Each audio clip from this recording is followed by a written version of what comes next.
कार्यक्रम के पुण्यार्चक हैं श्री राजेंद्र प्रसाद जैन, श्रीमती ममता जैन, श्री प्रशांत जैन, श्रीमती दिव्या जैन, पारस जैन, श्री भरत जैन, श्रीमती सौम्या जैन एवं समस्त परिवार, मुंबई।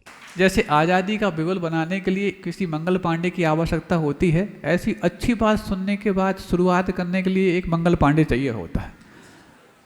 एक अच्छा मंगल पांडे मिल जाए फिर सब शुरू कर जाते हैं। हाँ, अच्छी बात है। कुछ लोग तो सोचते रहते हैं, कुछ लोग सोते रहते हैं। हाँ, जब ताली बज जाती है आसपास, हाँ कोई अच्छी बात निकल गई, क्या कहो महाराज ने। अभी आप सब जाग रहे हैं, अभी तो समय नहीं हुआ सोने का, हमें मालूम है, थोड़ी देर बाद होता है। यहाँ नहीं, कहीं और की बात कर रहा है। आप तो सब जागने वाले हैं महाराज, सब कह देते हैं। और देखो ये तो बात खुल्लम खुल्ला है, कोई छुपा के नहीं। यहाँ के लोग भी सुन रहे हैं, बाहर के लोग भी सुन रहे हैं, सबको सब पता है महाराज ऐसे ही बोलते हैं। उन्हें कोई वो नहीं, रियायत वाली बात नहीं कि बाहर के लोग सुनेंगे तो क्या समझेंगे। बाहर के लोग भी वैसे ही होते हैं जैसे आप लोग होते हो। उदाहरण उनके भी दे देते हैं, उदाहरण आपके भी दे देते हैं। अब जैसी आज़ादी का बिगुल बज गया, लोगों ने उसकी कुर्बानी को दिल में आबाद करके रख लिया, एक के बाद एक। और आपको ये जान करके फख्र होगा, कई लोग कहते हैं जैनों ने देश के लिए क्या किया, जैनों ने स्वतंत्रता संग्राम में क्या किया। आप जान करके हैरान भी होंगे और गौरव भी महसूस करेंगे। स्वतंत्रता संग्राम में जितने स्वतंत्रता संग्रामियों ने अपना योगदान दिया है और जिनकी सूची तैयार हुई, बाकी जिन सूचीबद्ध नहीं हो पाए वो तो बहुत होंगे, सूची में जितने थे उससे भी ज़्यादा हो सकते हैं, लेकिन सूचीबद्ध स्वतंत्रता संग्राम सेनानियों में 4800 जैन स्वतंत्रता संग्रामियों का नाम है। ये जैनों की संख्या के हिसाब से बहुत बड़ा अनुपात है। लेकिन एक फिक्र की बात भी है, जब भारत में स्वतंत्रता संग्राम समाप्त होने के बाद स्वतंत्रता मिली तो सन 47 के समय भारत की आबादी 35 करोड़ थी और जैनों की आबादी 2 करोड़ थी।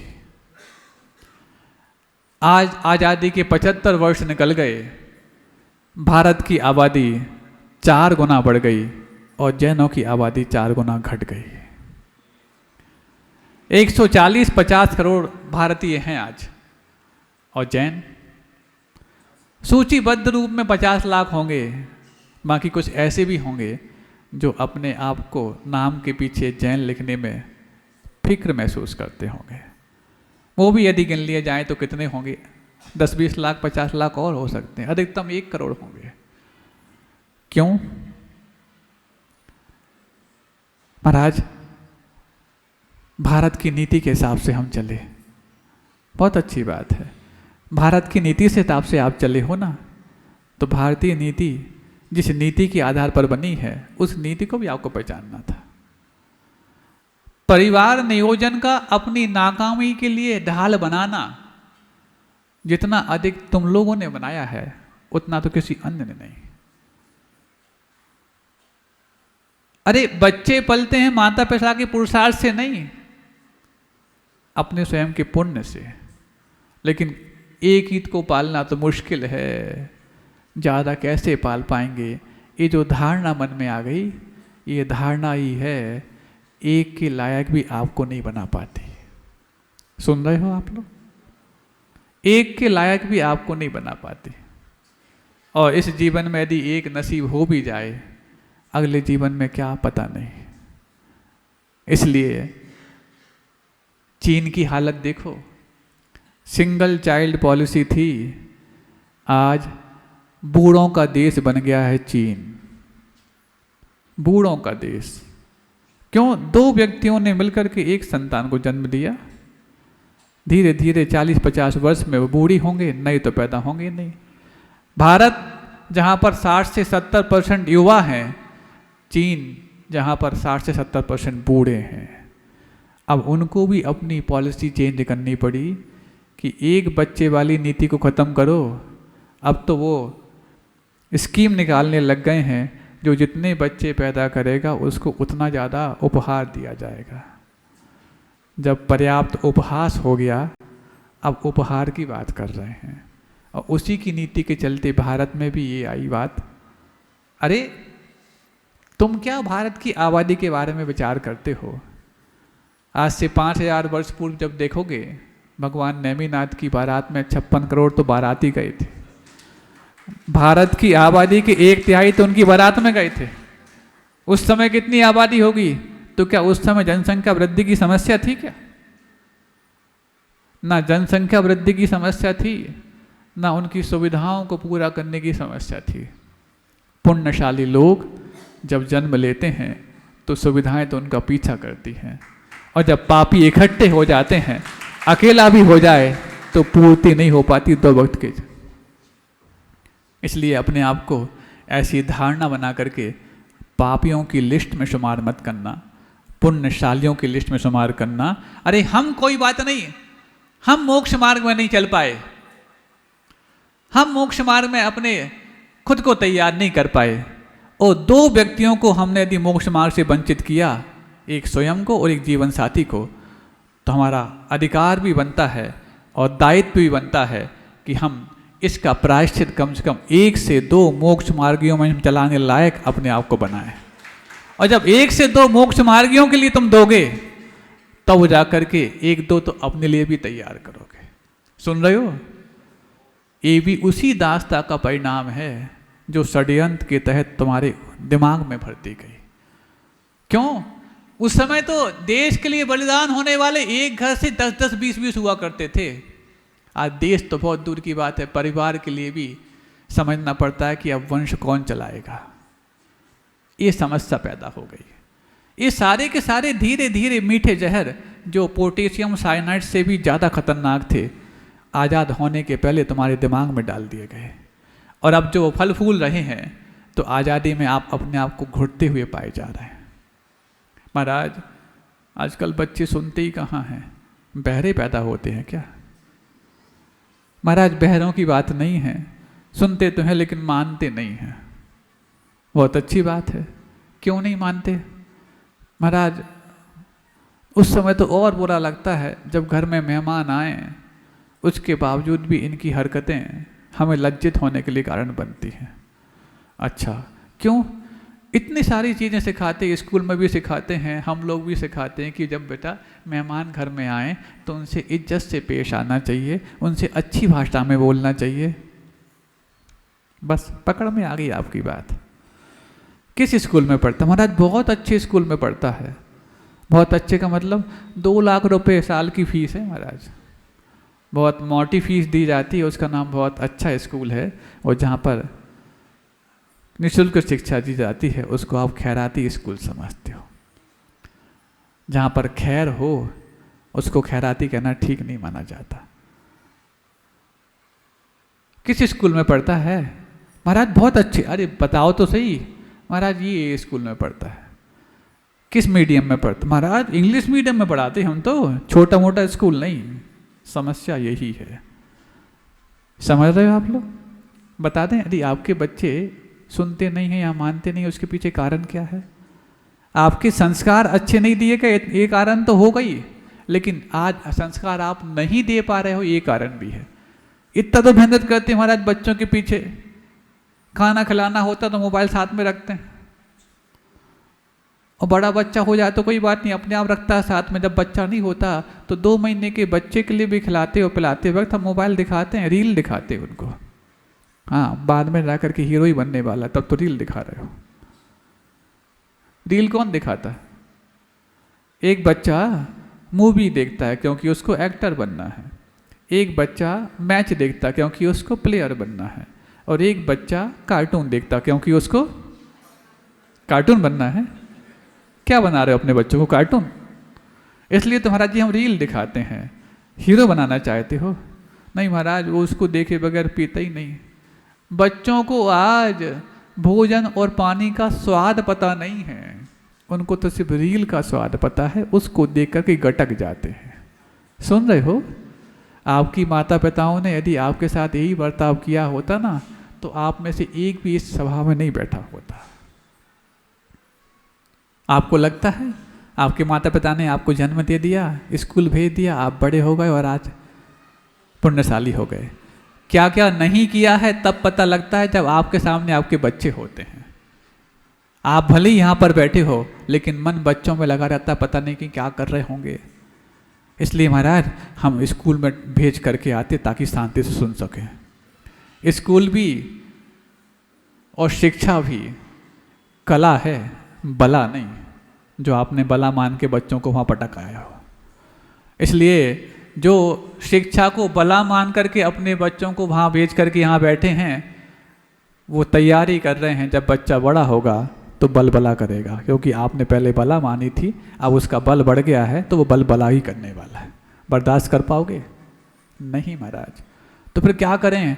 इसलिए आपके माता पिता ने भोजन नहीं करे तो 10 चक्कर आपके पीछे काटे, 1-1, 2-2 घंटे एक टाइम के भोजन कराने में बर्बाद किए, लेकिन आपका 1 घंटा बर्बाद ना हो जाए, क्योंकि अनुपमा आपकी प्रतीक्षा कर रहा होता है, इसलिए आप उसको रील दिखा देते हैं। आप अनुपमा देख लेते हैं, उसको रील दिखा देते हैं।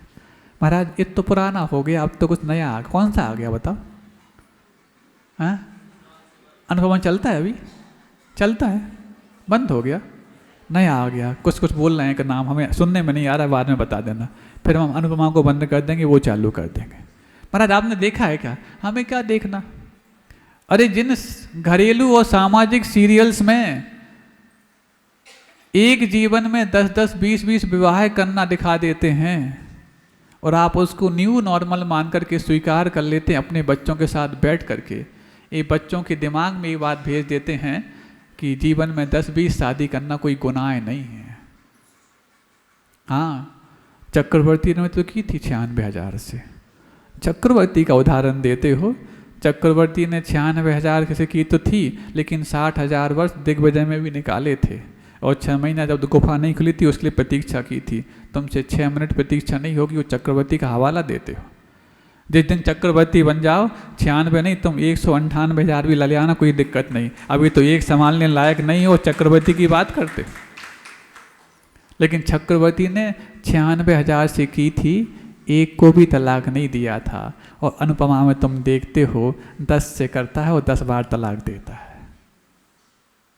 इसलिए चक्रवर्ती से इसकी उपमा नहीं, क्योंकि तुम्हारी अनुपमा है वो। तो अब बच्चों के साथ बैठ करके ऐसा देखोगे और फिर उम्मीद करो बच्चे जब विवाह करके आए तो अपने जीवन साथी को पूरा निभा लें, बहुत कठिन है। इसलिए एक स्कूल में लिखा था, बिहार करते वक्त देखा, विवाह करना आसान है, निर्वाह करना कठिन। आज तो ये बहुत लाजमी हो गई है पंक्ति है। विवाह करना आसान है, निर्वाह करना कठिन, क्योंकि जिस देश ने तुम्हारे दिमाग में ये दंश भरे हैं, उस देश में तो कॉन्ट्रैक्ट साइन जैसे करने विवाह होते हैं। एक और आपको बात बता दूं, अब बात आई है इसलिए कहना पड़ रहा है। आप लोग बहुत सारे डे मनाते हैं आज के समय में, और ये डे भी उसी कारण से आए हैं। अभी कल ही परसों फ्रेंडशिप डे निकला है, बहुत सारे डे आते हैं, फादर्स डे, मदर्स डे। हाँ, अब बोल ही दिया आपने तो सुन लो, अब हम सुन ही ना चाह रहे थे। वैलेंटाइन डे, इसको एक फूहड़ता, और पहले तो सब एक डे था 14 फरवरी को, अब तो बहुत सारे दिन आ गए, chocolate day, toffee day, T day, पता नहीं, एक पूरा सप्ताह ही चलता उसका, इसको बोलते हैं फूहड़ता का सप्ताह। लेकिन ये फूहड़ता उस वैलेंटाइन ने नहीं फैलाई थी जिसका नाम सेंट वैलेंटाइन था। वो तो बहुत पवित्र उद्देश्य को लेकर के भारत से गया था, लेकिन भारतीयों ने उसकी पवित्रता को नहीं समझा और उसके नाम से फूहड़ता प्रारंभ कर दी। सिर्फ भारतीयों ने नहीं, पूरे विश्व के लोगों ने। पता है ये वैलेंटाइन डे आया कैसे? नहीं पता होगा, सुन लो, कोई बात नहीं। ना तुम्हारे लिए किटी पार्टी का पता है कैसे आई, ना तुम्हारे लिए माइक्रोवेव ओवन पता है कि कैसे आया, ना इंडक्शन कॉइल पता है कि कैसे आया, ना तुम्हारे लिए फ्रेंडशिप डे पता है, ना तुम्हें वैलेंटाइन डे पता है। सारी चीज़ों के पता लगाने के लिए तो महाराज बैठे हैं। महाराज आपको कैसे पता लग जाता है? दुनिया में सारी चीज़ें अनुभव करके ही जानी जाती हैं, ऐसा नहीं, अनुभवी से भी जानी जा सकती हैं। इसलिए अनुभवी से सीखना, नहीं तो अनुभवों से सीखना पड़ेगा। फिर से बोलें, अनुभवी से सीखो, नहीं तो अनुभवों से सीखना पड़ेगा। अनुभवों से सीखने के लिए कई वर्ष बर्बाद हो जाएंगे, और अनुभवी से सीख गए तो पूरा तुम्हारा जीवन आबाद हो जाएगा। तो सेंट वैलेंटाइन भारत आए थे, और जब उन्होंने यहाँ की व्यवस्थित सामाजिक धरोहर को देखा और सांस्कृतिक विरासत से वो इतने अभिभूत हुए कि देखा यहाँ पर जीवन साथी एक दूसरे के हाथ में हाथ पकड़े बना भी एक दूसरे का साथ पूरे जीवन भर देते हैं। अब बात आ गई तो हम एक आपको इसके बीच में एक उदाहरण और दे देते हैं। ये उदाहरण भी चलेगा, उसके बीच में एक और। जब स्वामी विवेकानंद विदेश गए तो किसी विदेशी ने भारतीयता पर एक तंज कसा कि तुम्हारे यहाँ जो सामाजिक व्यवस्था है बहुत ही दकियानूसी है। पति आगे चलता है, पत्नी पीछे पीछे चलती है। हमारे यहाँ देखो कितना मॉडर्न है, समानता का व्यवहार है, दोनों हाथ में हाथ लेके चलते हैं, कंधे से कंधा मिला के काम करते हैं। तुम्हारे यहाँ तो बिल्कुल स्त्रियों पर बहुत ज़्यादा भार लादा जाता है और स्त्रियों के प्रति अन्याय किया जाता है। ऐसा मानती हैं स्त्रियाँ की? क्यों, आपके ऊपर अन्याय होता है? आधे लोग बोल रहे हैं। बताओ, भारत में रहने पर आप अपने आप को अन्याय से ग्रस्त महसूस करती हो कि न्यायवान महसूस करती हो? हाथ उठा के बताओ। पड़ोसी को देखने उठाना, खुद को देख के उठाना। तो सुनो, ऐसे जब तंज कस दिया, आप लोग कम से कम अपनी अनुमोदना कर लो कि आपको न्यायवान मानते हो। सबने एक मत होकर के समर्थन किया है कि हम न्याय के तहत यहाँ पर जी रहे हैं और न्याय करने वाले आप सिद्ध हो गए। हाँ, अब मत कहना कल जो आप कह रहे थे। इस कार्यक्रम के पुण्यार्चक थे श्री राजेंद्र प्रसाद जैन, श्रीमती ममता जैन, श्री प्रशांत जैन, श्रीमती दिव्या जैन, पारस जैन, श्री भरत जैन, श्रीमती सौम्या जैन एवं समस्त परिवार, मुंबई।